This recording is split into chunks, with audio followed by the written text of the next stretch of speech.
abasibe baffe ab'ekitalya prison farm nga bagenda kukola babadde ku moroka ya Isuzu Loole. Owa boda najja ava gye yavudde n'ayagala okuba nti akoonagana no wa Loole. Driver wa Loole lwagezezaako okumuddoojinga emoroka neeva ku kkubo neegwa ebyembi. Abasibe baffe 2 ne bafiirawo.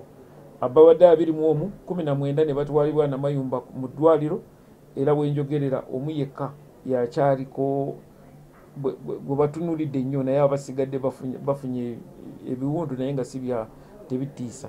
Waliwo n'omusirikale omu naye yalumiziddwa nnyo, naye yoba akyagezaako okumujjanjaba, n'omusibe omu ku abo 19 abatwaliddwa mu ddwaliro e Namayumba. Tusindiseyo ekibinja ky'abasawo abaffe kuva wano e Luzira, kyewenjogerera ndowooza n'okutuuka kati batuuse kulaba nti oba kuliko abo abeetaaga obukugu mu bikolebwa kuba nti baleetebwa e Maction Bay oba e Mulago oba Mengo, wonna bwe banaalaba nti kisaana kuba nti batwalibwa.